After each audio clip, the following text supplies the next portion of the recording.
morning. Good morning.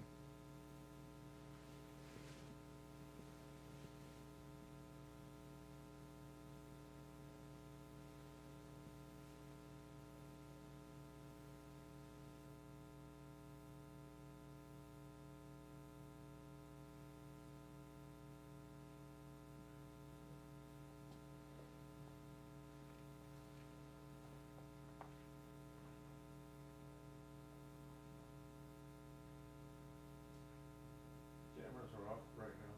You want us to start recording here?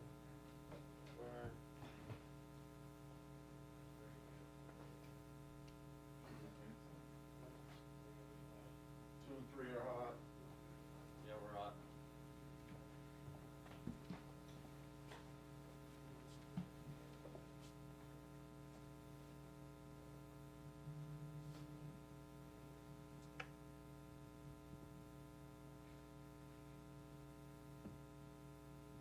Greg, stand by.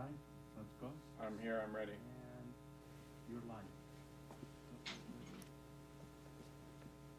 You're live. Hi, everybody. Welcome to our broadcast. We apologize for the technical difficulties from the studios here in Southern California. On behalf of Convene, we're going to speed things up and get to our speakers. I want to welcome you.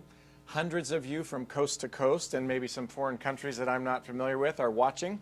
Today, we're going to peer into the future by looking back into the past. And we're going to find some clues from 2,000 years of history that will give us a guide, a map, a way forward from this time that we're in as we look into the future. Os Guinness, philosopher, Jerry Bowyer, financial economist, and Bob Fry, investment expert with National Christian Foundation, will be our guests. This month, hundreds of faith-based CEOs and leaders are meeting in Convene groups from coast to coast. To find out about Convene, just go to convenenow.com. There's groups that are forming now in about 15 cities, and we have groups all the way from Washington to Los Angeles. So, Father God, guide us in your truth. Change our hearts, change our character, change our companies, change our communities, and change our countries. I want to introduce Jerry Bowyer. He's a leading thinker in finance and economics. He's an economic advisor to Ron Blue Trust, chief economist at Vidant Financial, president of Bowyer Research. He's been quoted in the New York Times and the Wall Street Journal. He's been on Fox Business News. He's the author of The Maker versus the Takers, a book you want to grab. It's about what does 2,000 years of biblical truth tell us about economics. He lives in Pennsylvania, and you're about to see 2,000 years of history go by in about 5 minutes. Buckle up and get your questions ready to ask your questions and interact with the speaker.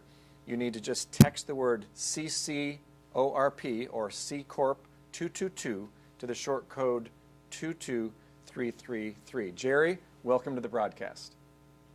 Greg, great to be with you, and thank you for your very kind introduction. Shall we jump in? We should jump in. Okay, let's go. All right, what we're going to do is take a look at some data. Before we start with the data, we can look at it now. Before we start with the data, I want to talk to you a little bit about sort of my philosophy and theology of data.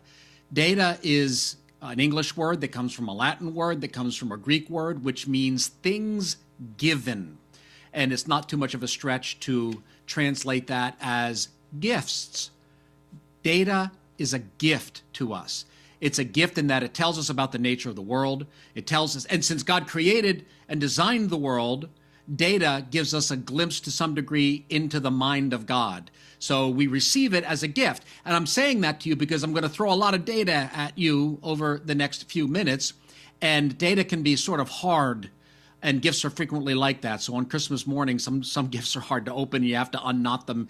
So just understand that wrestling with data, there is something to be had from that. There is a gift embedded in data. So let's take a look at some data. We're going to look at a screen here. What you should see is the number one. That is the year one. That's not year one of a 10-year data series or of a 20-year data series or whatever. That is year one of Western history. That is 1 AD. This is the year traditionally of the birth of Jesus. Now, down in the bottom left, what you see is a blue bubble. That blue bubble, that is China. But that's actually all of the nations of the world. But China is so much bigger in terms of population, the bubble is the size of population, that all the other nations of the world are sort of invisible behind it. So the size of the bubble is the size of the population of a country. As you move from left to right, that is the size of the economy in any given year. So that's the economic output as measured by GDP, which, by the way, isn't the best measure of economic output, but it's the one that we can get going back 2,000 years. So as economies are growing, they're moving right. Now, up and down is the size of the economy as adjusted for population, because Luxembourg is never going to be as big an economy as China, nor will Switzerland or Hong Kong be, but it can be more prosperous per person. So this is the output divided by the number of people. So this is how prosperous the society is. As you move up and over to the right is growing the economy, and as the bubble is changing size, that's the size of the population. So why is it all crowded there in the bottom left? Because 2,000 years ago, the world was desperately poor, and it's called Malthusian equilibrium. Basically, you have 3 kids, you can survive. You have 4 kids, somebody starves. Roughly, the life expectancy was about 35 years old. So it's all of humanity is crowded down into this little hovel of poverty. So we have to zoom in. We have to zoom way in. See that little rectangle? Now that's the whole screen. And now you can see some differences. You can see Italy. It says Italy here because we're not going to change names. That's Rome. Egypt, pretty big, pretty prosperous economy. And then, France, that's Europe, not so good. And then there's China. See, China's a large country, not super prosperous, but a large country. And now we're going to start it rolling, and we'll see as economies are growing, you're getting more prosperous, you're going up. Oh, here, look at the fall of Rome. Italy's falling. The fall of Rome is occurring before your eyes. Remember the Muslim Golden Age they wrote about so much in the past 20 years? Well, there it is. That was it. It's over. Turkey and Egypt. Now we see something happening. Italy, then it is called Italy, breaking out from the pack. This is the beginning of Christian capitalism. This is covenant theology becoming contract theology and making it possible for Florence and other Italian cities to become major trading centers. Shakespeare wrote a play about this called, what is that called? A Merchant of Venice.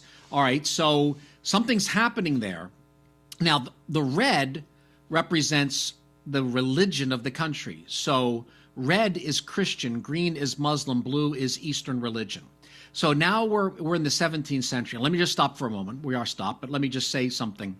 Something happens here. There's a shift in worldview.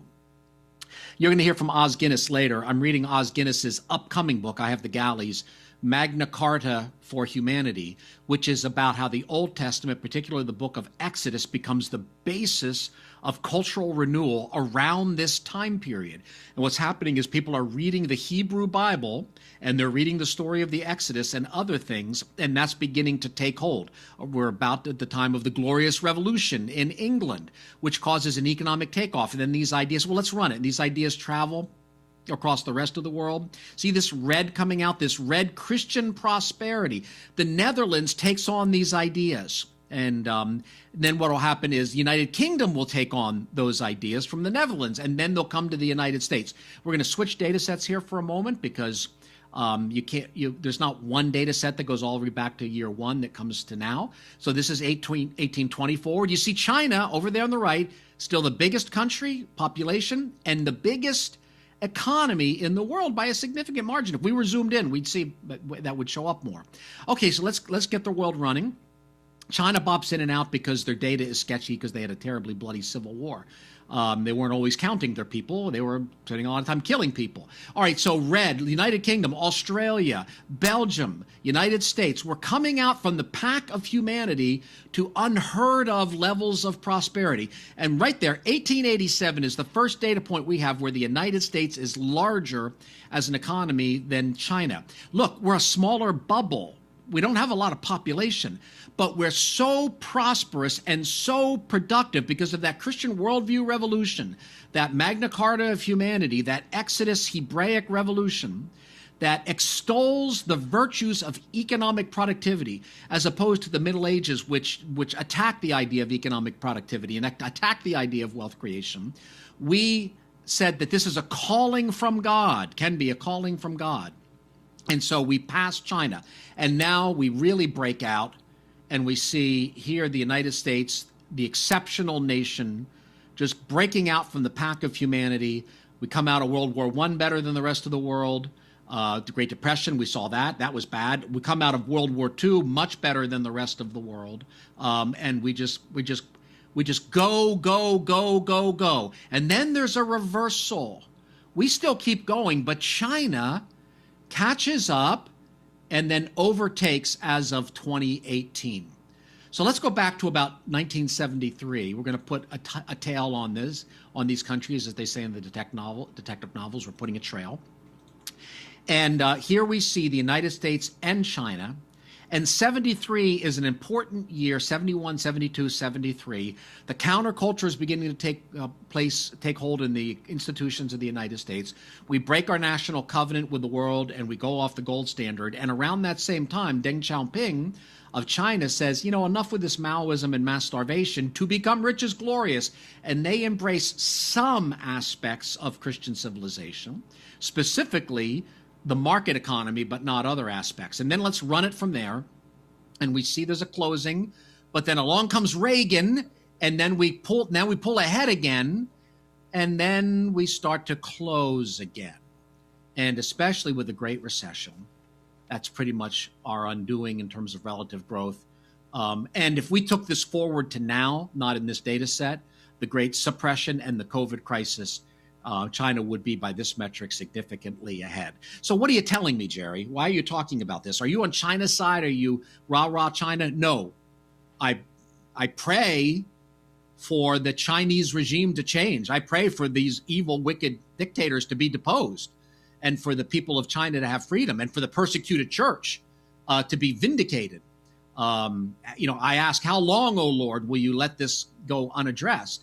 But my job is to describe reality, and the reality is not we have to stop China from catching up. The reality is more like they've already caught up. Now we have to take back our economic preeminence. And the other message here is, out of 2,020 years of history, China is the largest economy in 131 of them. China is the largest economy in every one of them except for 131. A nation this big is the natural economic dominator of the world. And it wasn't until American exceptionalism caused something much like an economic miracle that we were able to defy demographic destiny and outpace them economically. And I think we need to keep that in mind, because if we're not exceptional, I don't know why we would have any expectation whatsoever that we could outpunch economically a nation that is 3 or 4 times our population size. Okay, let's come a little closer in. This is domestic, and this isn't 2,000 years of economic history. This is more like 10 years of economic history. Here's your GDP change, and we're going to run that. And we see normal recessions and normal recoveries and normal, and then crash. We have the Great Suppression, where a lot of the economy is shut down. And then we have a bounce back in the third quarter. And just this morning, we got the numbers for the fourth quarter, and they're about there. So basically, we have a symmetric, the first half of the year and the second half of last year are inverse symmetry of one another. We crashed hard, we bounced back quickly. All right, let's take a look at another metric that I find helpful. Everyone likes GDP. I don't really like GDP, and I'll tell you why. GDP, in my opinion, is based on a non-Christian worldview. It's based on Keynes' worldview that says we're mostly consumers, not producers. And so it only counts final transactions or it counts consumption, not production very much. And I think we're made to fill the earth and subdue it and to exercise dominion over the creation. And so we are mainly producers. Gross output counts that. So let's look at traditional GDP, about 21 trillion a year. But before that, there's $17 trillion of production in the supply chain. Then you add them together and you get the real economy, which is more like 40 trillion, which doesn't show up in the traditional economic metrics. My friend Steve Forbes likes to say gross output is more like a CAT scan than an X-ray. This metric was invented by my friend Mark Skousen, the prominent economist. Okay, so what does it tell us about the world? Let's look historically, not 2,000 years. Don't worry, just back to about 2005. So gross output is the green. So this is the change, percent change in the whole economy. Orange is we pull out government spending, we pull out consumption, and what's left over is business production in the supply chain. And now we're going to let that run. So this is quarterly change. And what we see is business is agile. Look how much the orange goes up more in up times and down more in down times. That's you. You are changing your production schedules based on economic conditions, and you are looking ahead. You're forecasting what's going on. So consumers don't change so much, but producers change because you can't afford to be wrong. So there's a lot of wisdom embedded in that. All right, let's look at corporate profits. They tell us something about what's going on. And what we see here is, let's go. This is 1 year change in profits. And there you see the crash. The crash starts Q1, then there's a crash Q2, and then third, we come back. See, we didn't come back as much. Business profits didn't come back as much as the economy.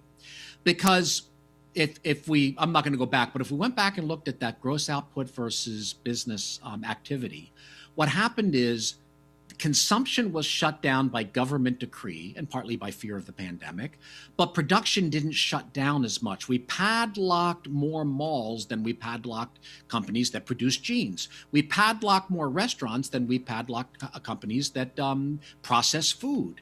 So what we have is a situation where value is being created in the third and fourth quarter, but it's trapped in the supply chain.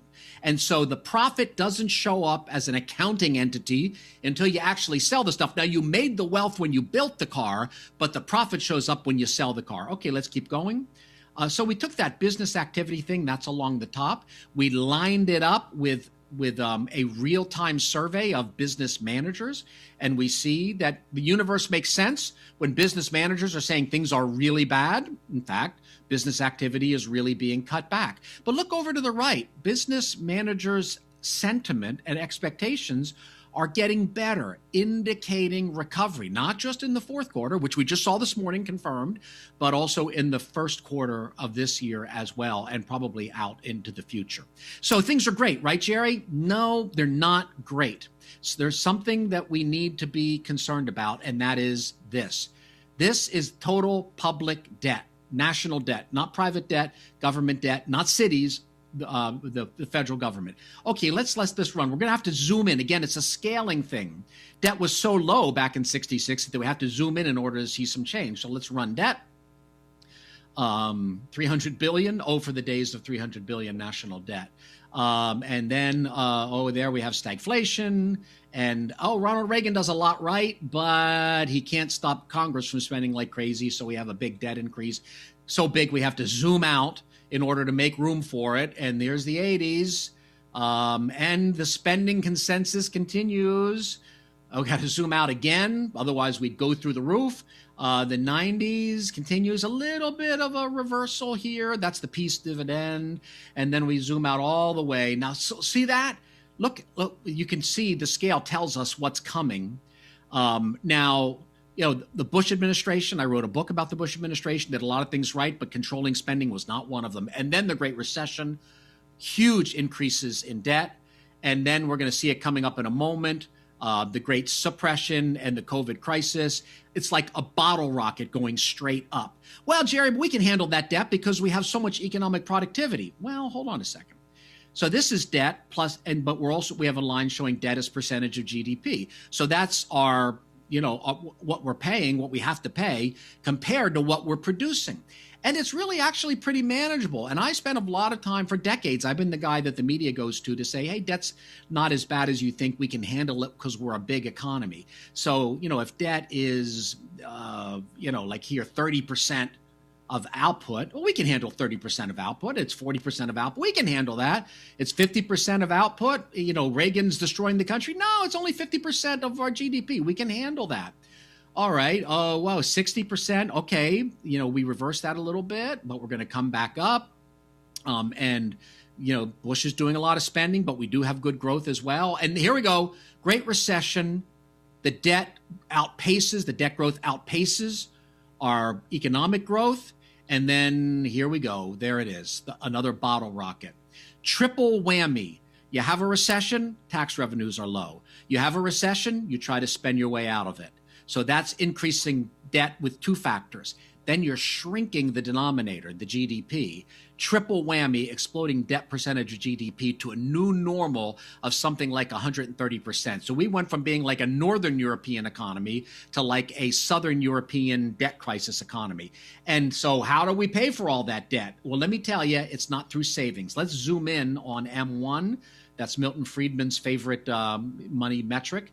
And we show that rolling. So for the days of 1 trillion only in money supply, and there we go. We print our way out of the short Bush recession. We keep printing. We're creating a housing bubble here with that easy money, and we have to do. It's up against the top. We're going to break through the lid there, so we have to zoom out. That's 2007, and you know what's about to happen? Boom!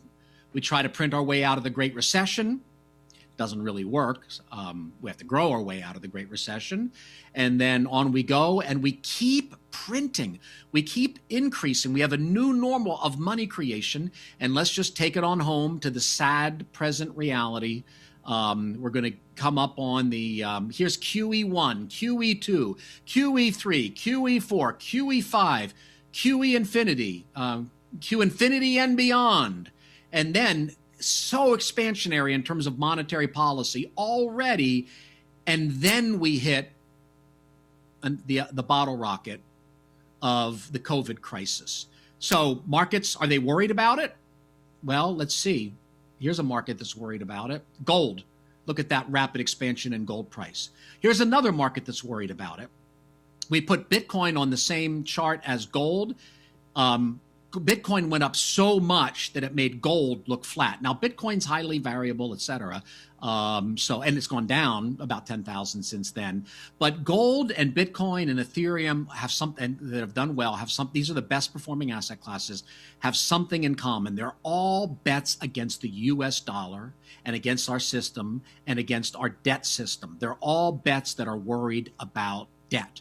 And I'm not saying they're right. I'm not saying you should invest in them, but I'm saying as a citizen, as a CEO, as an economic planner, you would be foolish to ignore the message of these markets, which is a message that we might be recovering quickly now in 2021, coming out of the chasm of the recession, but there is something on the horizon and no longer the distant horizon that we should be concerned about. And with that, I believe we'll go back to Greg. Well, Jerry, thanks so much. We are going to try to make up some time from our technical difficulties, but I wanted to remind everybody that if you have a question for Jerry, just text the word CCORP 222 to the short code phone number 22333. And you see that in the lower thirds there, text CCORP 222 to the short code 22333.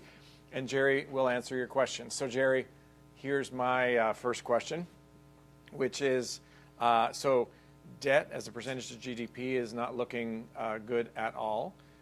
Debt, period, is looking bad. And China has been, what would we say, a leader for many, many, many hundreds of years. Yet we are all hearts aflutter as leaders with, oh no, what about China? So if I'm a person leading a company in the heartland of America or on one of the coasts or somewhere in the country, in the mountains, on the prairies, what do I do about all this? What is your practical advice if you were sitting in Starbucks over coffee with somebody who's running a company? What would you say they should be doing? I would say that I can help them think differently about the big picture, but that they being in that seat, being in that CEO seat, in that punishment seat when it comes to bad decisions and rewards seat when it comes to good decisions, they know their sector and their industry. So I'll help you think differently, but you're going to know how to apply it in your industry. So how will I help you think differently? Do not get caught up in the idea that American exceptionalism means we can be complacent, that we're America, therefore we always win. That's not true. America has been buoyed up by the influence, by the cultural influence of the gospel, and a culture that, based on the Bible, extolled the virtues of productivity and innovation.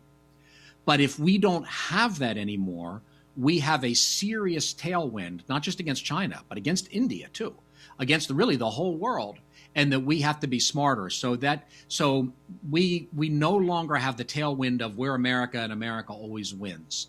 That was always false anyway. America doesn't always win. We win when we do the right thing for a long period of time. We don't win automatically because we're America. So there's a kind of overconfidence sometimes that I think we can tend to fall into that goes under the name American exceptionalism. But America is only exceptional when America is exceptional. America's not automatically exceptional. We have to think and act differently in order to actually be exceptional. All right. Well, let's say that I'm a CEO somewhere in America. I've always been growing. Growth has been off a little bit in the last year, but I'm still surviving. I've cranked up my bank debt. I've put some personal guarantees. I've maybe put my house on the line. What do you say to me? Well, you've brought me into the conversation late. You already put your house on the line. So I might have counseled differently earlier, depending on what you see, coming forward. So it also depends on what your time horizon is, because I really do expect the economy to do fairly well in the near term, because we have that horribly low baseline of the COVID crisis. So last year I was arguing against people who were ready to throw the towel in. No, this is short. We can turn this around quickly. It's shorter than you think. This is not 5 years of abnormal. We're going to be able to bounce back quickly. And we did. We shrank 30% in Q2 and we grew 30% in Q3. Now, because of the math, if you shrink 30% and grow 30%, you're not back to where you were, because the 30% increment is smaller against a lower base, but we still came back fast. So if you're somebody whose the nature of your business is, I'm going to live and die by what's happening now or in the next 6 months, then hanging on is probably a good thing. Now, over the long run, if you're dependent on, if inflation is damaging to you, if the nature of your business is such that inflation is harmful to you, some businesses are helped by inflation, then you might want to have a plan B in terms of higher inflation, because when you print this much money in this shorter space of time, and you have a slow economy, and you have an administration that's probably going to push us towards slower growth as their policy agenda comes in, then you have a slower growth, more midterm outlook, and probably a higher inflationary outlook. So everybody's business is different in terms of, like, retailers who have a lot of inventory and then they can sell and the price is going up. Inflation is your friend for a while.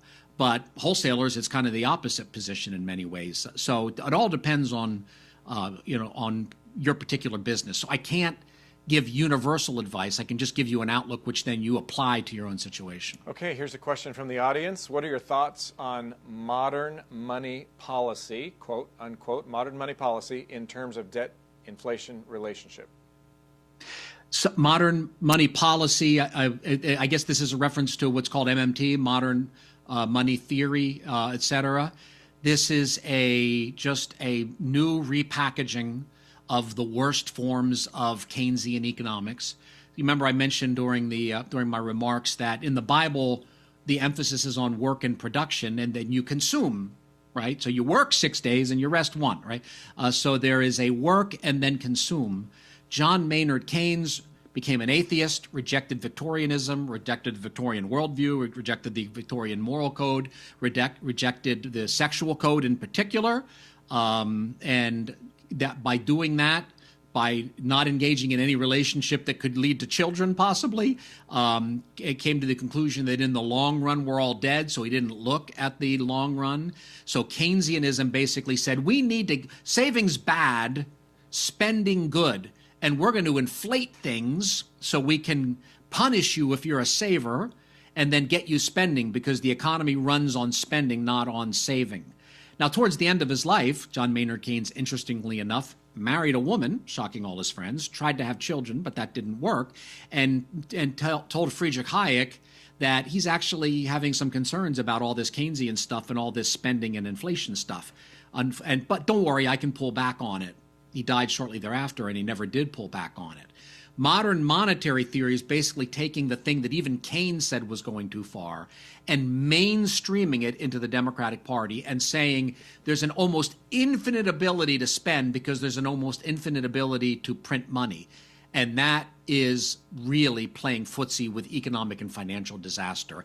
And it's a concern that that is now mainstream theory with a party that represents half of the country and currently controls the White House, one branch of the Congress, and is in a 50-50 kind of split with the other branch of Congress. Okay, another question from somewhere in America. How does the U.S. dollar as the world reserve currency play into all this? What happens when the dollar no longer has this position?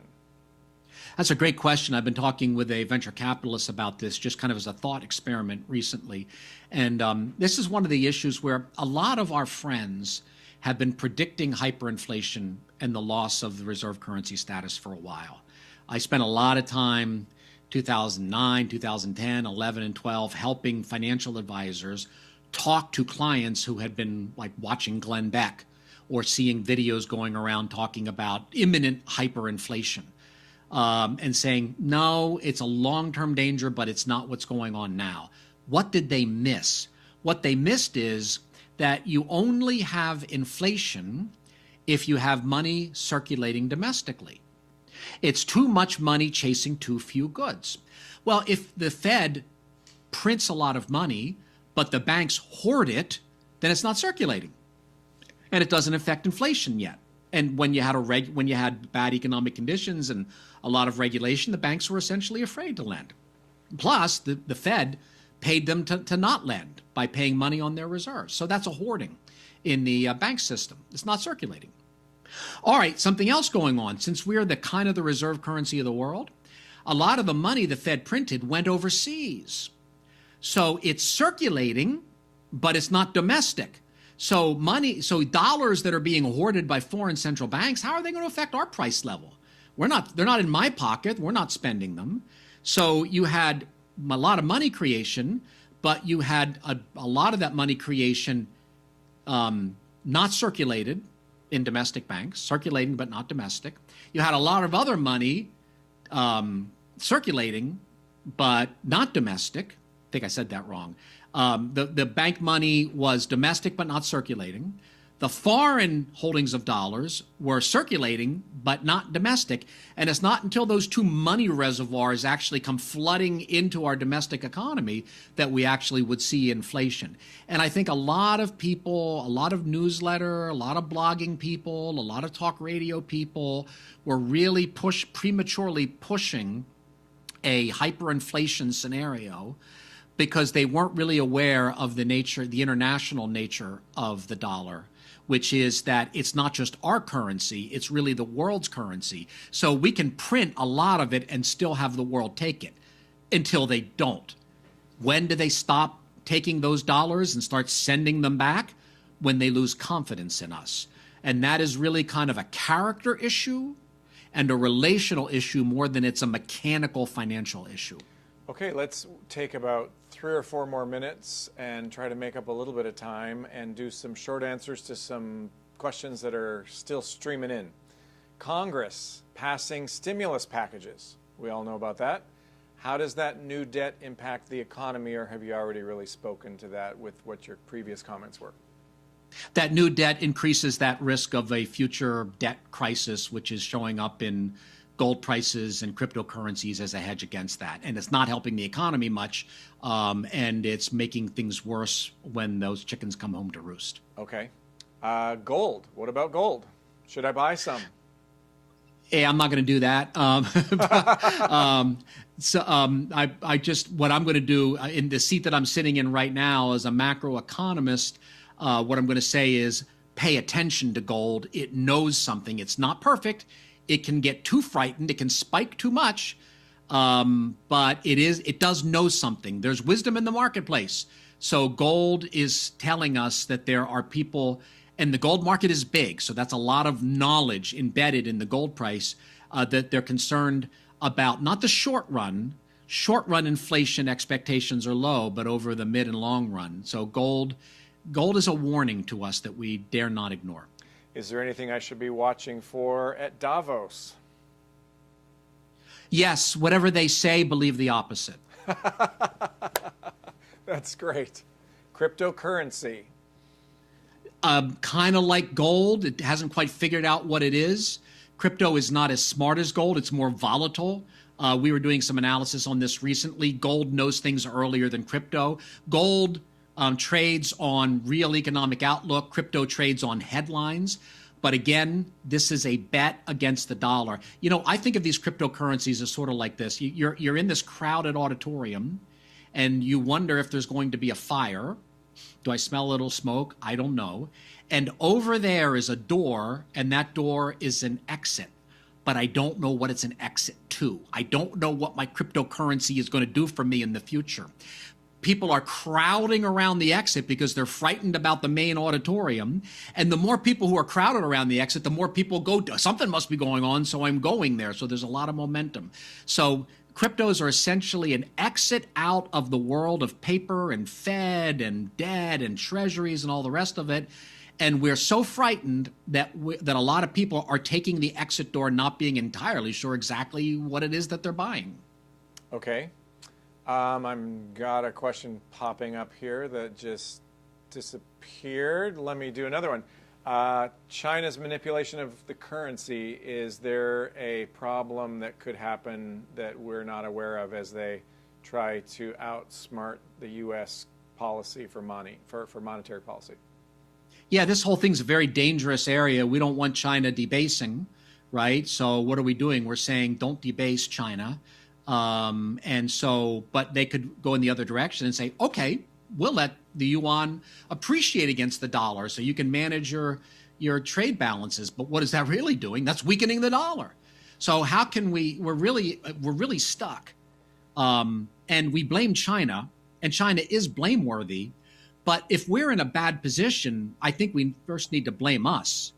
We became incredibly dependent on Chinese financing for our government deficits. We basically wanted to spend more than we made, and China was perfectly willing to do the opium war in advance. We sold them opium. They are selling us financial opium, namely easy money. And then we say, hey, China, you've got it. We're stuck. We are stuck. The only way to get unstuck from any addictive relationship is to change and get into recovery and change your behavior. So we cannot effectively fight China over currencies when we have made them our banker by our own profligacy.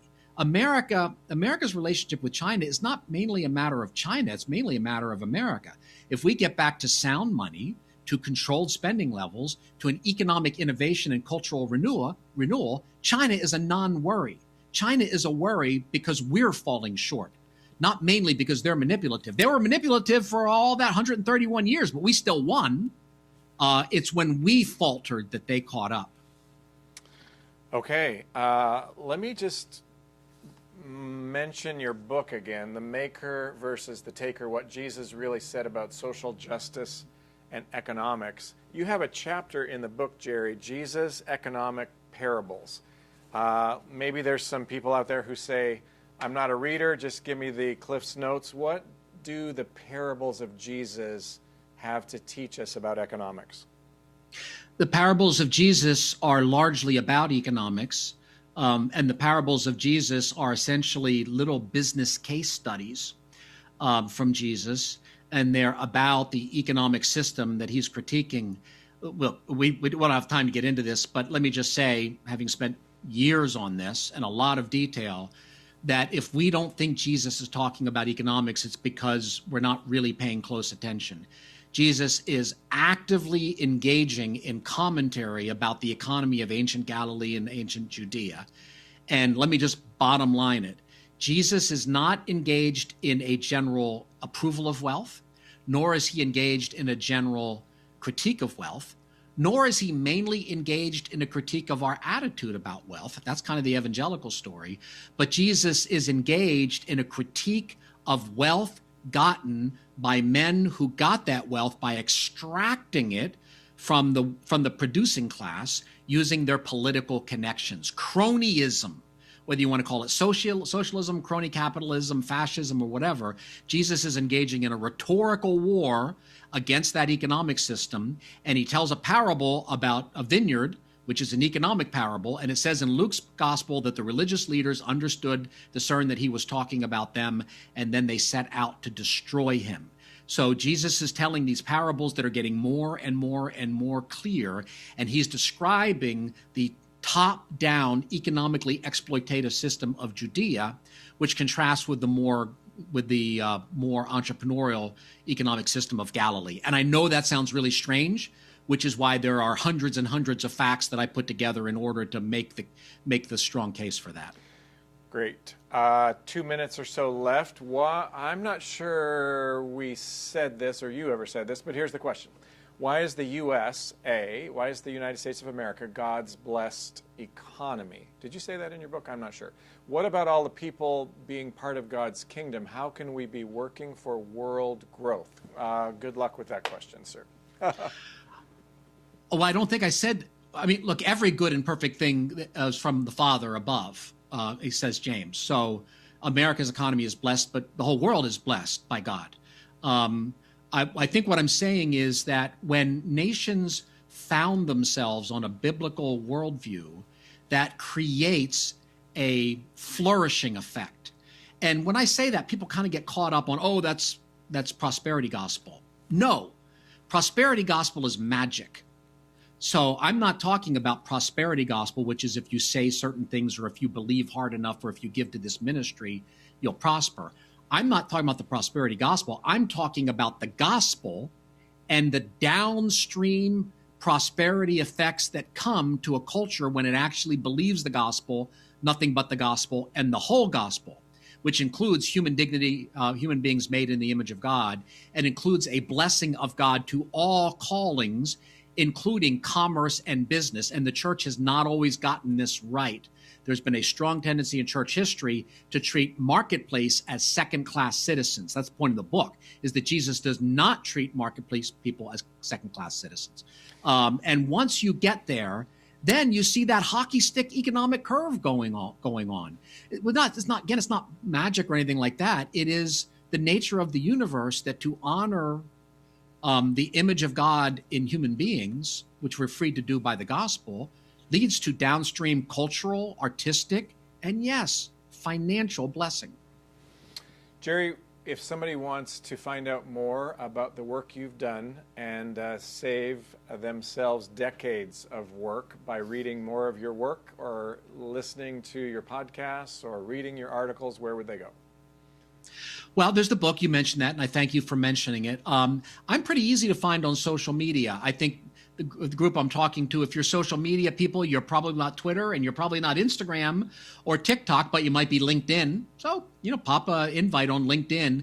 Pretty much everything I write or produce or, interviews like this, I put on LinkedIn for people to see.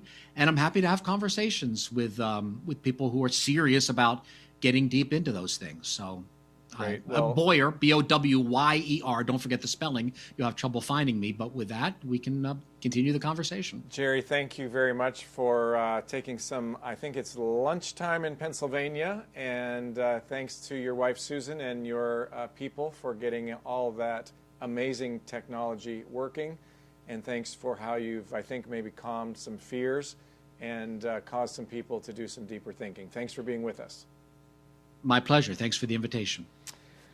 We're going to switch gears to some investment thinking. Bob Fry is an investment advisor, writer, private equity investor. He's a senior gift advisor with the National Christian Foundation, and for most of 27 years, he was an institutional investor, and he was at one time with Merrill Lynch, managing $10 billion of trust assets. He spent more than a decade in private practice as a business and securities law attorney. He's a guy that if you have a question about your investments or about charitable giving, he's the guy to call. Bob Fry from National Christian Foundation, welcome to the broadcast. Thanks, Greg. Can you hear me here? I can, and I can see you. All right, perfect. Life is good when it works. Yeah. So, Bob, all right. I'm excited to hear what you have to say. Well, I thought we'd talk a little bit about, start by talking about whatever happened to gravity. A couple of months ago in San Diego, a judge ruled that all of the strip clubs could be open, even though the schools and the churches were still closed. And while that ruling was just reversed by an appellate court, for a couple of months in San Diego, pole dancers were essential workers, while pastors and teachers were not. Now, I kind of get it with pastors. I mean, nobody ever tips the pastor after a good sermon. But doesn't it feel as if someone repealed the law of gravity? The world we live in, the government tells me that I can open my business from 10 to 12 on the second Thursday after a full moon. And I'm just trying to figure out how to get my feet back on the ground. And so I want to look at this as a cultural problem and look at some ways in which we can potentially get our feet back on the ground. I'm going to speak a lot more pastorally today than I am about from an investment perspective, but I think this is where we need to start. And to get started with that, I want to look at what part of the cultural problem do I bring to the party? And to look at that, I want to consider three words that aren't in the Bible, or phrases, okay? American, 401k plan, golf. Now, Okay. I'm disappointed already that golf is not in the Bible. Yeah, no. And Greg, I've looked at it very carefully in the Hebrew and the Greek, and I promise you that neither America or American or 401k plan or golf are in the Bible. And so, however, excuse me, however wonderful those things may be, and I love my country, I'm pleased to be an American. If being an American with a fully funded retirement plan and a low handicap was needed to be part of the body of Christ, or was essential to God's purposes in the world, he would have figured out a way to say it in his word. And the fact that he doesn't mean that these are not matters of first importance. And I tend to get distracted by political issues and my pension plan and financial issues and so on. And if I'm going to get my feet back on the ground, one of the things I've got to do is not be distracted. And so in the few minutes I have this morning, I want to look at three Christians who were writing during the time of war, three wartime writers who have helped me be a little bit more grounded, and I think can help everyone kind of get their feet on the ground. And all three of these books, there's somewhere on your website is an NCF book offer for Convene members. And you can click on that, and we will send you one or all of these books for free, just for asking. So keep that in mind. Take a look at that offer at some point. So, three responses from wartime Christian writers that can help us be more grounded. The first one is Dietrich Bonhoeffer. Bonhoeffer was a theologian and pastor who was active in the resistance movement against Hitler. And in 1942, December of 1942, he wrote a letter to his two closest friends, one of whom was killed by the Nazis, one of whom survived the war, and then published this letter after the war. And it was published called After 10 Years. And he was reflecting on what it had meant for them to be Germans and Christians under the Nazis for the past 10 years. And he began by saying, have there ever been people in history who in their time, like us, had so little ground under their feet? And he's just, they were all astonished. I mean, he was a patriotic German the way we were patriotic Americans. And he got caught in a situation in which he had to choose between his faith and his country. And he had grown up well connected. His father was the most famous psychiatrist in Berlin. His brother was a well-known physicist. His uncle was a high member of the Justice Ministry. And he expected to be able to achieve things through politics and social action. And but about 60 days after he wrote this letter, he was arrested by the Gestapo. And a couple of years later, he was executed at Flossenburg concentration camp. At the end of this letter, writing to his friends, he said, "It remains an experience of incomparable value that we have for once learned to see the great events of world history from below, from the perspective of the outcasts, the suspects, the maltreated, the powerless, the oppressed and reviled. In short, from the perspective of suffering." So what Bonhoeffer realized, and that I think I've had to realize, is that we're not in charge. We're not in charge. And this is a hard thing for Americans. We tend to think that we're in charge. And you think about when Satan tempted Jesus and offered him all the kingdoms of the world. Jesus didn't argue with him. Jesus didn't say, "No, those aren't yours. They belong to my dad." He said, "No, you worship the Lord your God only."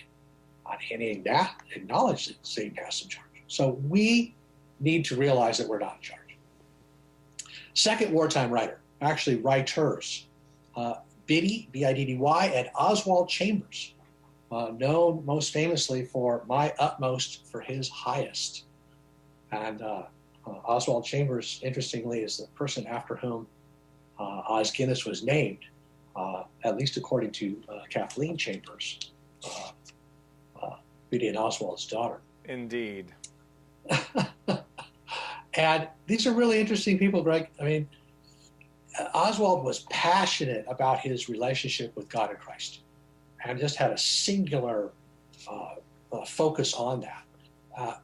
And he was really well educated and well spoken. He spoke all the time. He preached all the time. But he's also one of those guys who, as a non-drinker, could walk into a bar with a bunch of hard-drinking Englishmen and spend the evening and have a great time. And they would like him and listen to him. So he had the common touch. In the middle of World War I, he and his wife went to Zaytun, Egypt, where he was a YMCA chaplain, and they took their 3-year-old daughter with them. And he ultimately died in Egypt in 1917 from a ruptured appendix. And some of his journal entries, diary entries during that time, really fascinating. Whatever problem they would face, he would write, "I refuse to worry. I refuse to worry. I don't know what God is doing, but I know God is doing something. I trust him completely. I am not going to worry." And that enabled, excuse me, and that enabled him and his wife to take more risk. They were incredible risk takers. They took risks the way we focus on our pension plans. So if can I jump in there for a quick second? So Of course. Bonhoeffer risked his life. He Yes. went back to New York, and people told him, "Don't go back to Germany." He went back to Germany. Oswald Chambers knew that things weren't the best in Egypt, and he went anyway to do good things. And I can see this personal application. Maybe some people listening thought you were going to tell them how to reallocate the 401k to a higher yield investment, and you're saying, wait a minute, risk, trust. Talk more about that and bring it to bear on investing for people who might be feeling nervous, worried, traumatized with when they open up their pension plan State of the Union letter that they hate to get out of the mailbox. Of course. Well, I think Jerry did a good job of laying out the world that we live in as it impacts our investment decisions. And so the connection for me between the Chambers and their willingness to be risk takers and us as investors is that we're forced to take more risk than we would really like. That's my one observation on investing. At some point, there's a threat of massive inflation, or at least of a massive devaluation of the dollar, and so you just can't hold cash. Increase, at least not as a long-term asset. Increased taxation seems inevitable.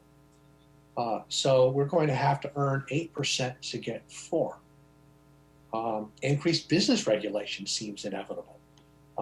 President Biden just re-signed the Paris Climate Accords, in which China and India are members, but they have demonstrated very clearly that they're not going to follow it. They're going to build coal-fire plants to their heart's content.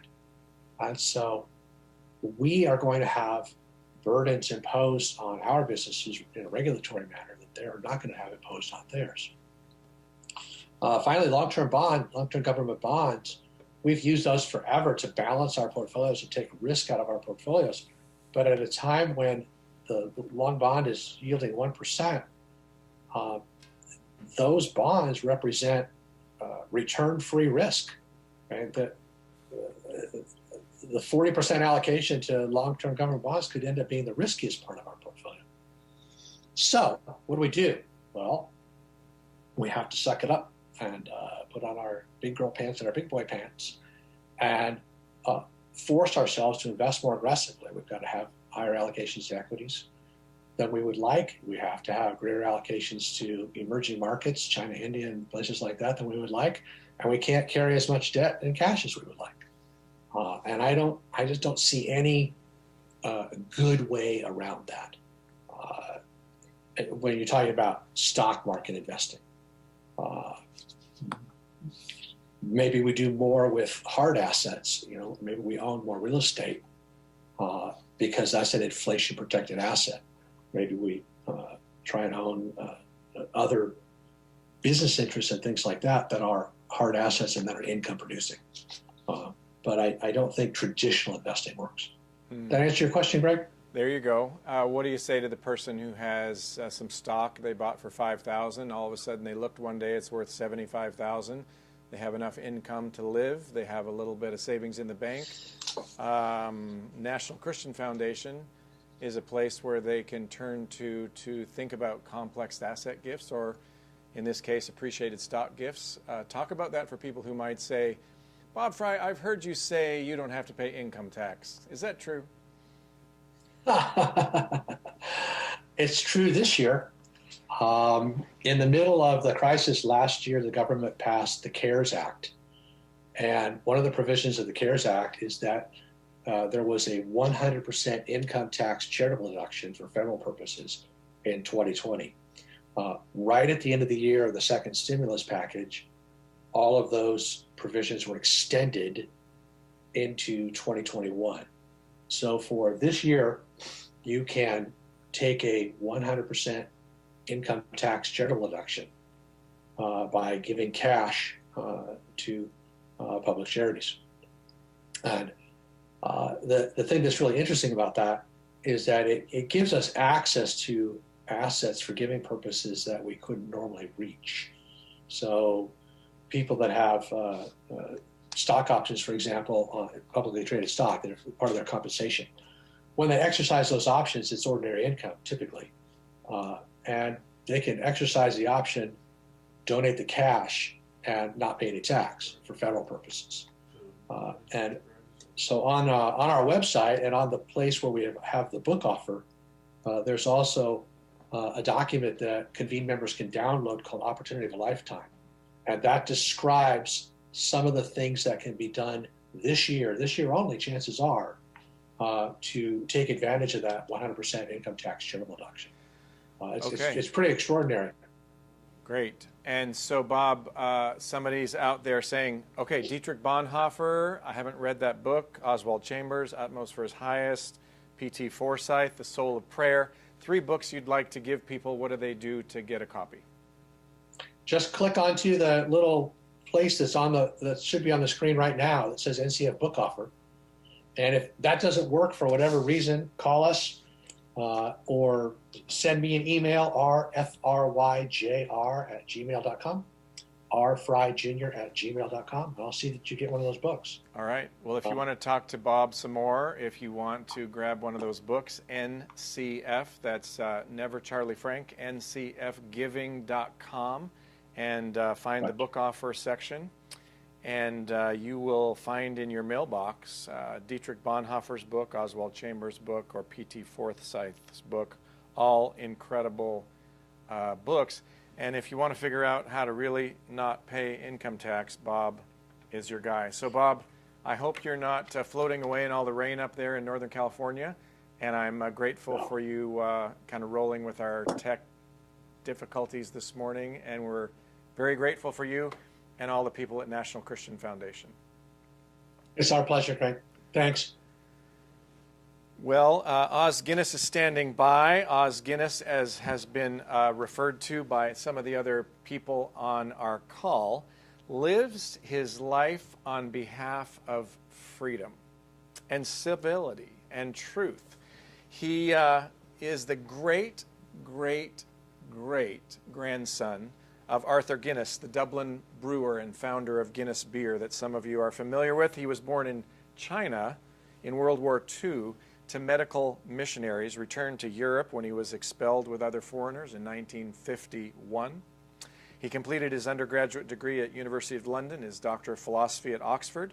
He's written more than 30 books. His recent book, Last Call for Liberty, is a book where I have latched on to something he said in here, where he said, America is facing its greatest crisis since the Civil War. That is a gigantic thought. If you can hear that thought and it just rolls off your brain and goes away into a file folder, you're not listening. America facing its greatest crisis since the Civil War, oh my goodness. And for the record, Guinness is not just a place that makes great beer. In 1759, it was a place that invested in their people.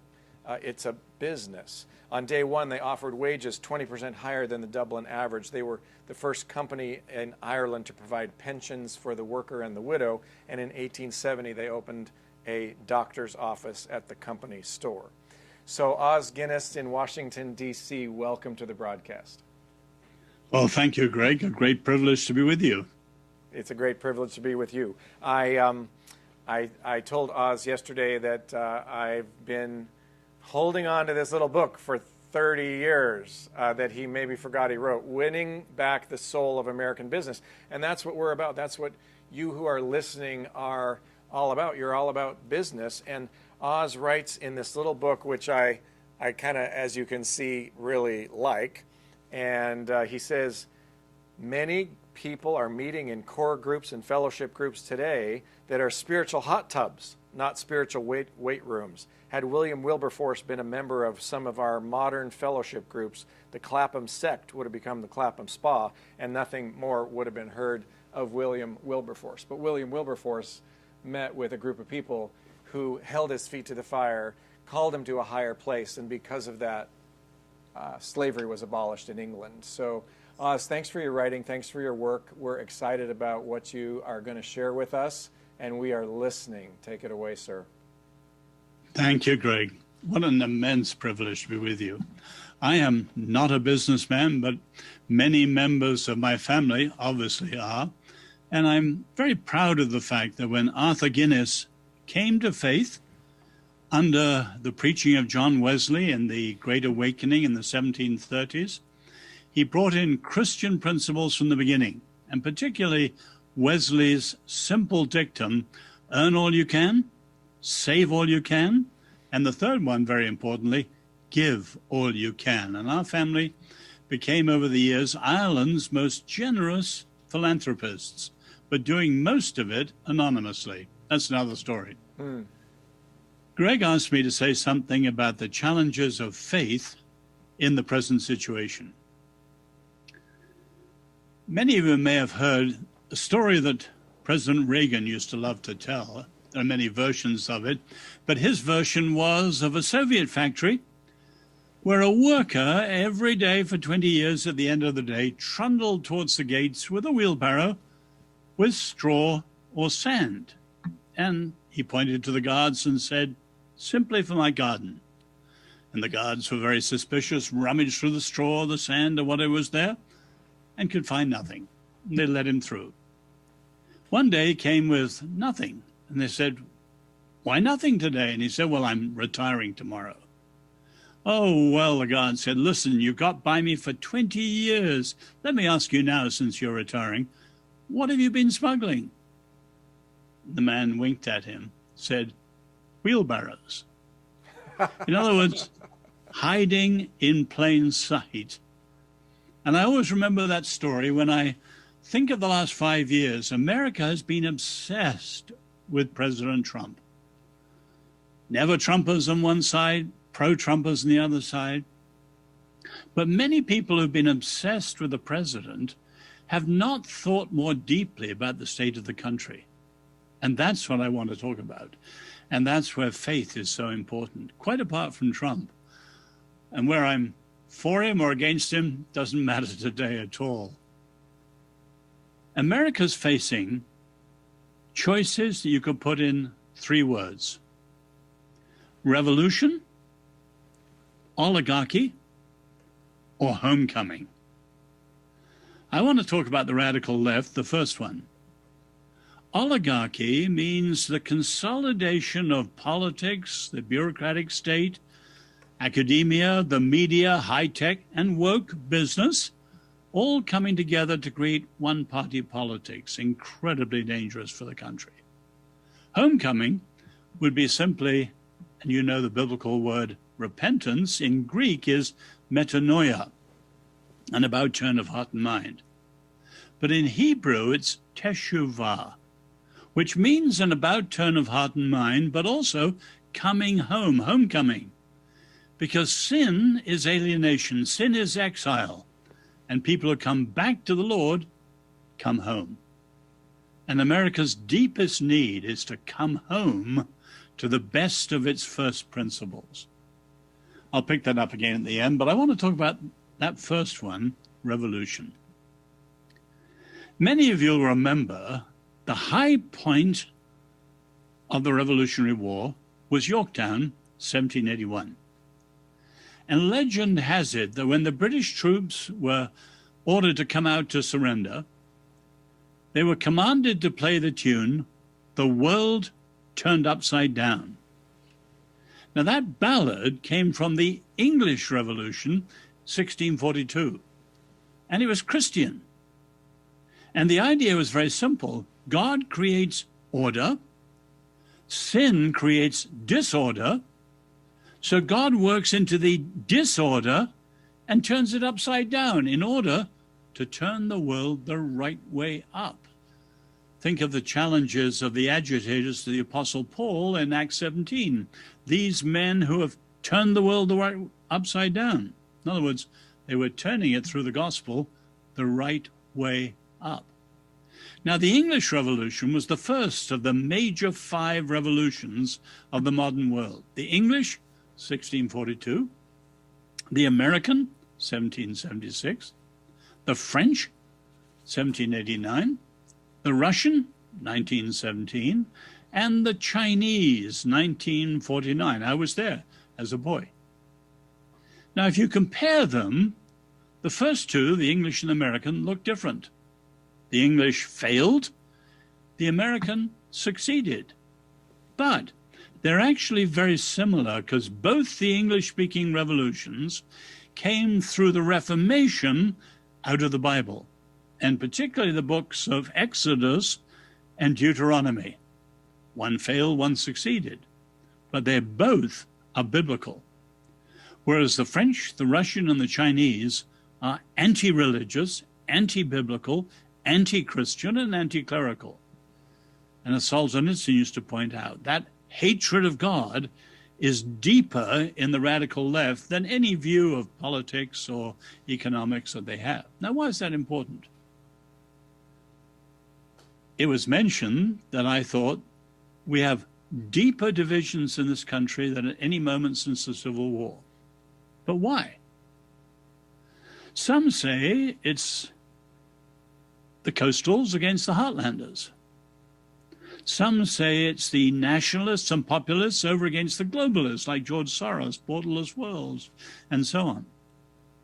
I would argue the deepest division is between those who understand the American Republic and freedom from the perspective of the American Revolution, which was largely biblical, and those who understand it from the perspective of the heirs of the French Revolution, which was anti-Christian. So if you think of things like postmodernism, political correctness, the cancel culture, multiculturalism, the sexual revolution, the rage for socialism, all those things go back to the heirs of the French Revolution, not the American Revolution. Now, how have they made such an impact? Well, the French Revolution only lasted 10 years in France, 1789 to 1799, and then came Napoleon, a dictator. And Napoleon said the revolution is over. But while the revolution was over in Paris and in France, like a volcanic explosion, the lava flows have flowed out ever since. The first great flow is one that we're hardly aware of, what was called revolutionary nationalism. It helped to unite Italy, unite Greece, and was behind the rise of secular Zionism, and Hitler himself was a great admirer of the French Revolution. The second lava flow, much more powerful, revolutionary socialism, or in one word, communism. Designed in the 19th century, Karl Marx, Friedrich Engels, but powerful in its impact in Russia and China, and still today through China and its global threat to the world, totalitarianism. But the third lava flow is the one we need to recognize in Western Europe and in the United States. I call it revolutionary liberationism. It's sometimes called neo-Marxism or cultural Marxism or user-friendly Marxism. The story goes back to the 1920s in Italy, when a Marxist called Antonio Gramsci sat in jail, he died in jail, trying to figure out why Marx was wrong. Revolution didn't happen as he said. And he shifted the thinking from economic challenges to cultural challenges, and from the proletariat, industrial working people, to the cultural elite. His ideas were picked up by the so-called Frankfurt School. And one of their members was Herbert Marcuse, who was the godfather of the New Left in California. In 1967, Marcuse and one of his followers in Germany, a radical called Rudi Dutschke, called for a long march through the institutions. Any of you remember 1967-68? Martin Luther King assassinated. Bobby Kennedy assassinated. 100 American cities ablaze. But the radicals realized they couldn't win in the streets.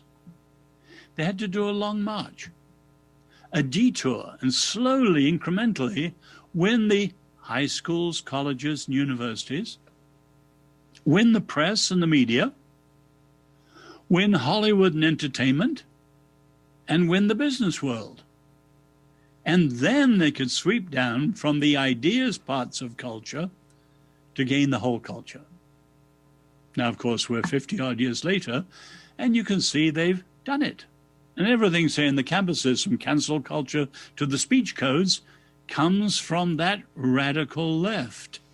And Christians, by and large, had no understanding of what was happening, tragically. Now, that cultural Marxism is directly opposed to the gospel and diametrically different at all sorts of points. The sources are different. One comes from the Bible, the other comes from the French Enlightenment, people like Jean-Jacques Rousseau. Their views of humanity are different. The biblical view, very realistic. Why do we have a separation of powers and checks and balances? Because of the potential for the abuse of power, because humans are sinners. And Madison was taught The Evil in Humanity by John Witherspoon, a theologian at Princeton, coming from Scotland and the Scottish Reformation, and so on and so on. You can go on down the line and see all the differences. But this year, the differences have centered on justice. Now, when it comes to justice, both the biblical revolution and the radical left revolution both agree there is injustice. In fact, if you think, the first voices in history to challenge the abuse of power and the evil of that abuse were the Hebrew prophets. Amos, Hosea, Micah, Isaiah, Jeremiah, and so on. Thank God the greatest challenges were Jewish and Christian voices. And of course, our Lord, the good news of why he comes is all about that, liberation.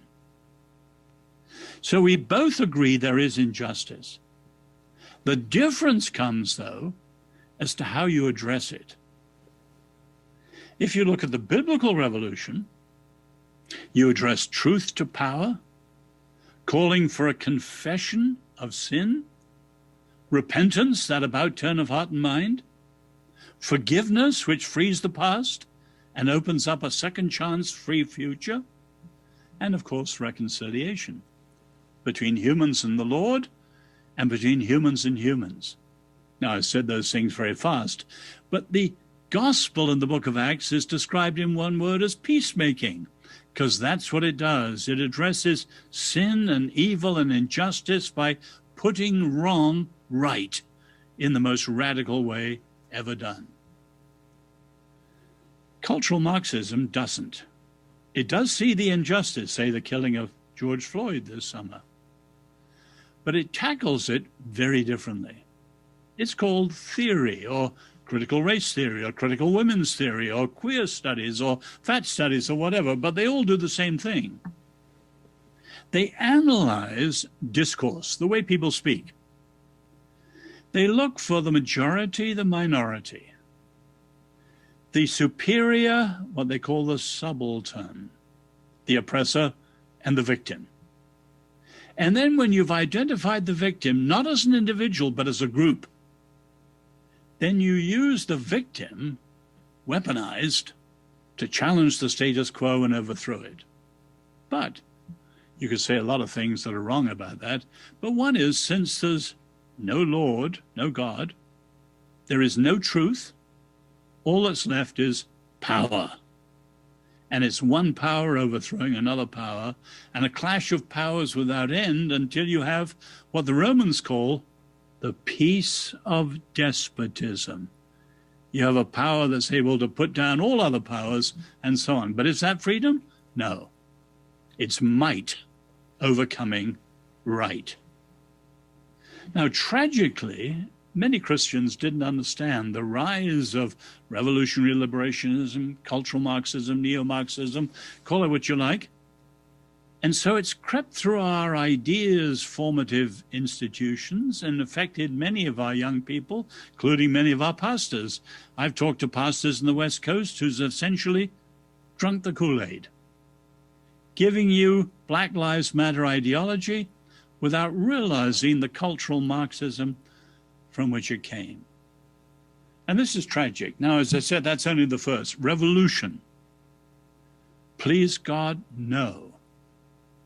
But the inroads of an alternative revolution have never been more powerful than they are today. And you can see in the Congress itself with some of the radical members, but certainly on the campuses and in many of the high-tech companies, the inroads of this radical left thinking, very profound and squeezing out the American Revolution. Take, say, the Howard Zinn view of history taught in high schools, or the 1619 project put forward by the New York Times. The American Revolution is quite literally on its last legs, and one of the challenges is the way it's ousted by the radical left. We haven't time to look at the second one, oligarchy, although in many ways that's the current danger. But what you have is a hollowing out of traditional liberalism. There used to be a difference between liberals and the left, an important difference. Increasingly, there's almost no difference. A hollowed out liberalism is being drawn towards the left. And so when you see this consolidation of power, California is already a one-party state. Many universities have a one-party faculty. Many businesses now have a one-party boardroom. You can see that the American Revolution is on its last legs through either the challenges of the radical left or of a growing oligarchy, even in the establishment. Will there be a homecoming? In the 1850s, there was a Lincoln. And what Lincoln did was call for a new birth of freedom. Things had gone badly wrong with slavery and so on. But he believed in the Declaration, and he believed in what he called the better angel of the American nature. So he called for a new birth of freedom. The last president often spoke about make America great again. And the current president talks about restoring the soul of America. But neither of them say what made America great in the first place, the way that Lincoln did. And America needs a national leader, but also leaders in business, in academia, in 100 other spheres too, who really understand the nature of ordered freedom, the originality of this country, and how it was genuinely rooted in the best of the understanding of the scripture. Now we know, tragically, there was a contradiction, there was a hypocrisy, slavery. And that has to be addressed very firmly, too, in the way the Bible would address it. But you can see the American Republic is at a crossroads today. Will there be a return? I pray and hope so. But you who are business leaders are a key to that. My own family, and if you look back traditionally in business, business has normally been on the side, obviously, of capitalism and the free market, and of enterprise, and many of the other first principles of freedom. But one of the effects of the triumph of cultural Marxism is the shift in business to a woke business. And you can see how many of the big corporations have now gone the way of the cultural Marxist left. And they themselves are opposed to the first things of the American experiment. One last tiny point. One effect of the triumph of the French Revolution and its ideas is the rise of an animosity towards faith. America's never had that. The French Revolution had a cry, we'll never be free until we strangle the last king with the guts of the last priest. In other words, church and state were in collusion. Both were corrupt, both were oppressive, so the revolution threw off both. America never had that because the genius of the First Amendment, religion was disestablished, and it flourished not despite disestablishment, but because of it. Faith was voluntary, based on the dictates of conscience. But after the last 20 years, particularly the excesses of some of the religious right, there is a mounting animosity against religion, which is going to come to a head in the Biden administration, already is, that will be like the cancel culture and come down hard on our faith in Jesus. So we're at a very crucial moment. And I would just urge you to look beyond some of the nuts and bolts of today's headlines, to look down to the state of the union as it is before God, and then to make your stand in prayer and wherever you can speak out and wherever you can show a loving but a faithful and bold Christian alternative. Thank you. I hope that made some sense, Greg. I think it did. Thank you so much, Oz. So if you have a question for Oz Guinness, just text the word CCORP, C Corp 222. You see it on the bottom of your screen to the short code 22333. and he'll take your questions almost as if you were sitting in a real Starbucks sipping coffee together. I will. I have a question for you, if we can start with that. If I'm a business leader somewhere in America, I might be in the heartland, as you say, I might be on the coast, I could be anywhere. But I heard what you said, and it sounds like things are not the way they could be, should be, but I'm just running my $50 million company, and I'm trying to survive, and I'm not sure what I'm supposed to do. Should I be worried about what you said? Should I do something differently today? Thoughts on that? Let me make a general point, Greg, first, that goes back to California. The remark was made in the 60s by a historian. The Christian faith has become privately engaging, publicly irrelevant. In other words, one of the features of our modern world is the way faith becomes fragmented. It's relevant here, but not there. In that place, but not the other place. I first saw this when I was teaching at President Reagan's church at Bel Air for a while, and I asked the members of the adult class where they drove in an average week. Many of them drove 75 miles to come to church, 50 to go to work or whatever, sports game, beach, whatever. Their faith was strung out all over the place by freeways and cars. And that was the context of that remark. Privately engaging, publicly irrelevant. In other words, the temptation for business leaders is just to keep their head down. They're good members of their church. They're members of a good Bible study or whatever. But it doesn't really affect everything they do in business, particularly when their business touches the public world and the wider issues. Now, if Jesus is Lord, our thinking and acting must express his lordship in every inch of our life. And you almost can't avoid that today. You know, when Arthur Guinness started our family firm, no one thought like that. There were only 3 firms. 2 of them were Quaker, chocolate makers, Fry and Cadbury's. The third was evangelical, Guinness. But he tried to make every part of his business reflect his Christian faith, as well as he brought the first Sunday school to Ireland and so on. But it was his business that was the first sphere. So we got to do that. Now, obviously today, woke business represents the inroads of things like the sexual revolution into business practices. And many of us are going to face those challenges. And we need around us people helping us think those things through all the time. Not just fellowship, but tough-minded thinking. And then we need to go to groups like the ADF or other groups like that, Christian Legal Society, for help in knowing how one responds or remains one's integrity, you know, with the inroads of the wider culture against us. It's going to be a tough next generation. But we mustn't be privately engaging, publicly irrelevant. I'm going to sort of paraphrase a question that, I'll read the question. As Christian owners, business owners, how can we form a massive movement and unite in a way that cannot be ignored?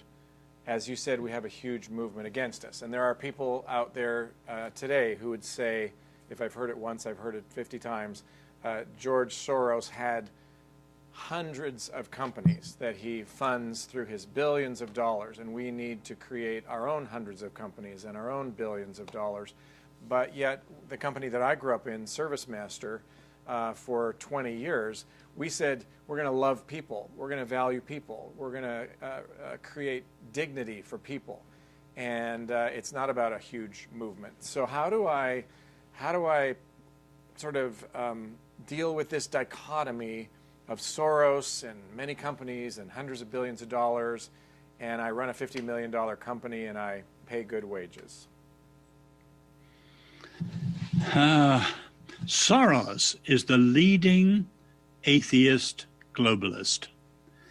And it was about 2003 he realized that if he put some of his billions into the radical left, that was a very, very important moment in the growth of cultural Marxism. You had Gramsci, the Frankfurt School, the merging with postmodernism, and about 2003, Soros started to put billions into it. So you've got this like a mushroom growth of ever morphing, swarming left-wing radical groups with all sorts of slogans, and they rise, fall, and another one tomorrow. They're incredibly powerful. Now, let's remember, though, Christians don't think in a politicized way, starting with movements. The central focus of following Jesus, of our calling, our discipleship, is our calling. We've all got gifts. We've all got spheres of influence.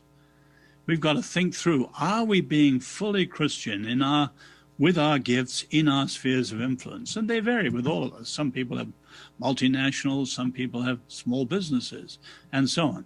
So we've got to start with our own worlds. Now, not enough to say be servant, as you said, Greg, as Service Master did. No, Service Master had a much wider sphere of influence than that. And that was dangerous to limit it in that way. So wherever our spheres touch, we've got to make sure there's a faithfulness and a courage and a boldness. And I'm a writer. You know, I don't have any of the influence that you do in the business world. But I have to make sure that everywhere I speak, on the radio interview or books or whatever it is, you know, I'm being faithful and bold and clear, doing everything that I can. But we mustn't just think of mimicking movements, because the main thrust of Christian salt and light is faithfulness through callings. But as I started, they mustn't be hot tubs. They've got to be weight rooms. Yeah, I find that so many people are, and this is a good thing, going to a morning Bible study and talking about a verse and praying for each other and going to work in 30 minutes after they got there. There's a difference between that and spending the day wrestling your business to the ground and saying, how do I love people? How do I value people? How do I honor people? How do I pay more than the minimum wage? I don't need the government to tell me what to pay. I can pay more. Like your great-great-great-grandfather who put a medical doctor in the Dublin brewery and paid 20% higher wages than the prevailing wage, provided pensions when there was no such thing, even to the widow of a worker. There's no moratorium on loving, valuing, appreciating, giving dignity and value and worth the service workers, is there? Greg, I would add to that, though, you know, most people are in fellowship groups. But I often ask, in your fellowship group, what do you do? You pray, you study the scriptures, but many fellowship groups lack a sense of calling. Say you've got 6 or 10 sisters and brothers in a fellowship group. Do they each know the calling of everyone else in the group? Because we all get beaten up or discouraged or maybe off course or maybe too big for our boots. And we need people who know what we're about. Some of my friends, I've been friends for 40 years now. And they hold my feet to the fire, and I need it. Sometimes you just get discouraged. And so I would say, make sure you're in fellowship groups where you all know the calling of everyone else, and you make it a matter of prayer to get into the other brother or sister's business callings. I mean, our pastor, the previous pastor, he was quite open. He was great at talking about marriages. People came with the mess of families into his study, and he helped them bail them out. So his sermons were rich in illustration about families. But when he suddenly realized he was also speaking to politicians or business people down in Washington's K Street, he was clueless as to how to address them. So what he did practically was set up lunches down in K Street, up on Capitol Hill, in order just to listen to the members of his congregation wrestling in the Senate office or wherever. Then slowly those ideas and their challenges and dilemmas and issues filtered into his preaching. So we really need, calling is central to everything, our being salty and light-bearing. But we need tough-minded fellowship groups with friends who hold our feet to the fire. Yes. And we can go and say, look, Jack, this is incredible. I'm under a real challenge here. What would you do? And get into the messy stuff of the nuts and bolts of business or political or legal challenges that we're facing. Do we all have tough-minded groups like that? Yeah, and if I could put a headline banner over that, I would say, Amen, I agree, and that is what Convene is all about. I'm going to just tell a quick story because it illustrates your point.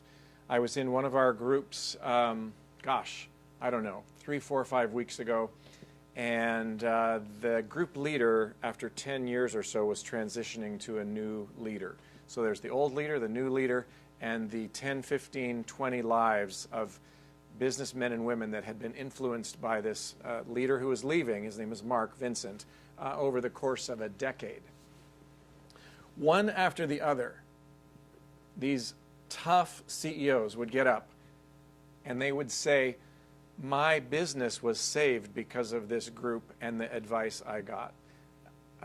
And these were tall, tough, big businessmen who were crying, you saved my business. And then up would come a lady, and she would cry too and say, because of one question you asked, Mark, my life trajectory was changed.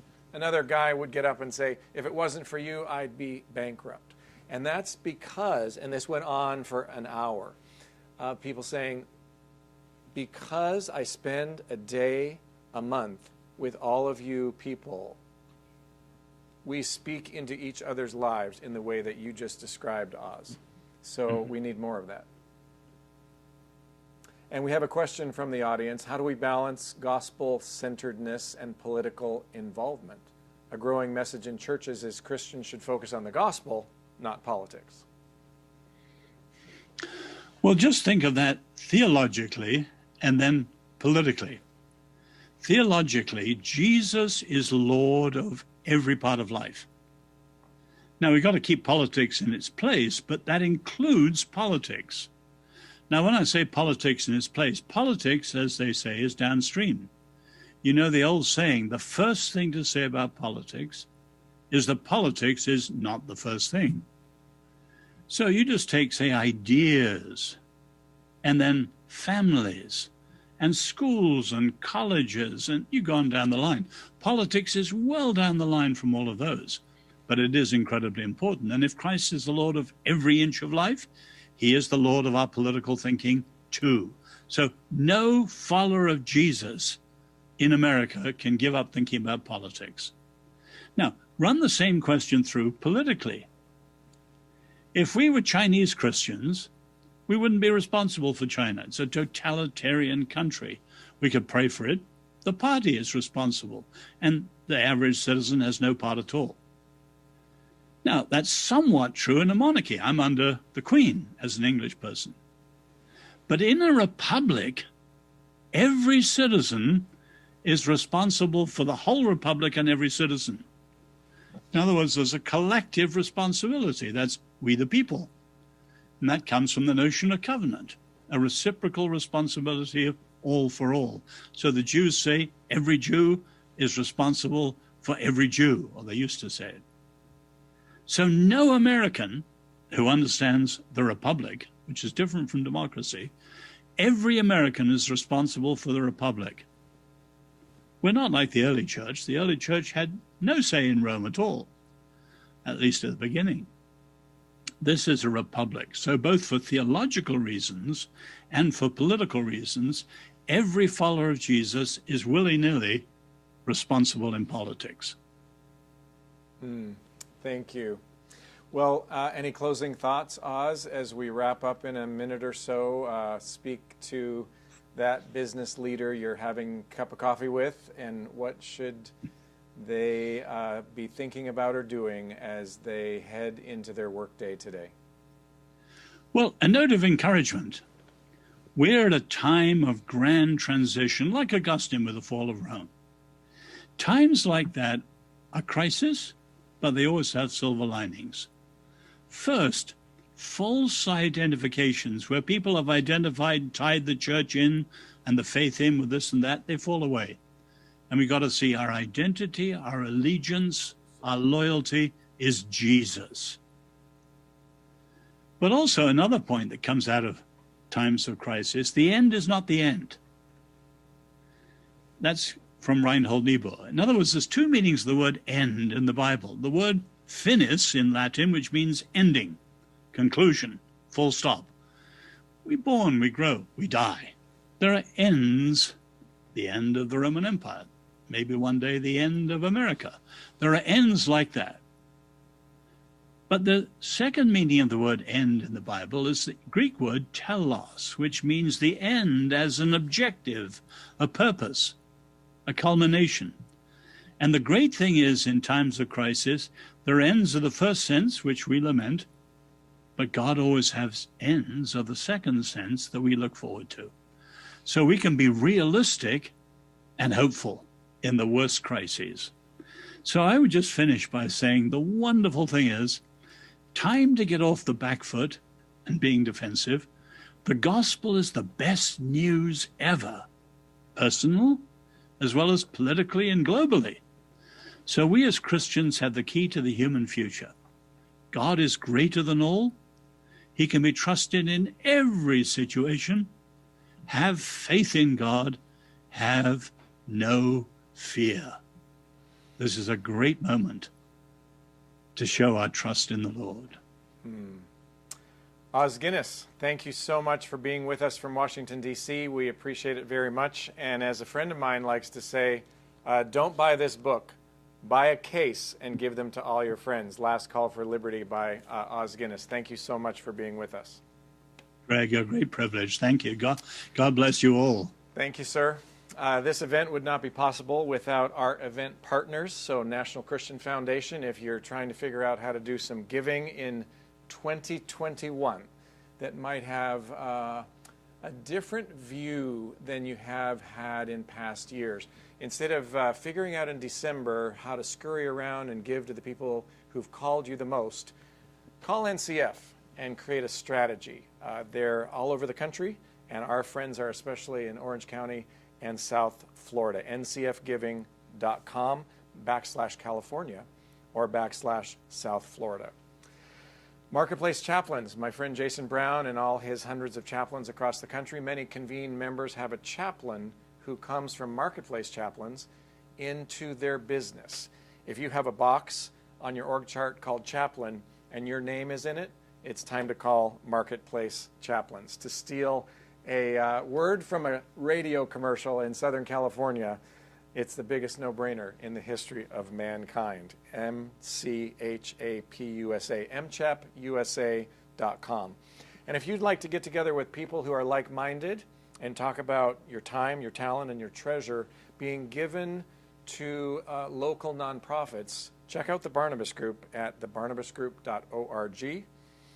If you find that your life needs a little more margin, balance, or focus, call my friend Bob Shank at the Masters Program and check that out. 12 days over 3 years about margin, balance, and focus. Well, we've learned a lot, and if you are interested in finding out more about the spiritual weight room called Convene, where we ask each other tough questions, I would point you to convenenow.com. In the last paragraph of Os Guinness's book, Last Call for Freedom, he writes these words: America, America, do you know what time it is? Do you understand this moment? Freedom is at stake. Act worthy of yourselves. Your great experiment in freedom, your unfinished story, and the challenge of the hour of humanity. God, history, and the watching world will await your answer. The hour for your decision is now. And I brought this little lighthouse. It's carved by my son. And he said, Dad, be a lighthouse. You've always helped me to be a lighthouse, and I want you to be a lighthouse. I would in turn say to you, I want you as a CEO, as a Christian, to be a lighthouse, to be somebody that, in spite of where the economy might be going, in spite of what GDP might be doing, in spite of what the China currency might be doing, in spite of your 401k being less than it could be, in spite of the fact that you might have less money to give, there may be a lot of rocks, there may be a lot of waves, but you can be a lighthouse as a Christian CEO. That's what God calls you to do. That's what we're trying to do in Convene from coast to coast, and in Rwanda and in Brazil. we are working to put groups together that are not spiritual spas, but spiritual weight rooms where we ask tough questions and we go toe to toe with each other and we change lives. And we end up by saying to each other, the trajectory of my life was changed because I was part of a Convene group. So thanks for being with us. Sorry for the technical difficulties, and we will be in touch shortly. We're grateful for you spending a couple hours with us this morning. Bye-bye.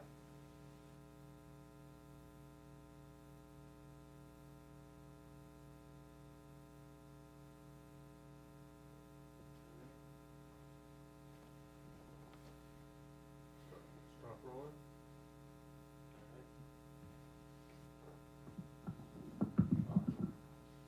Always good, sir.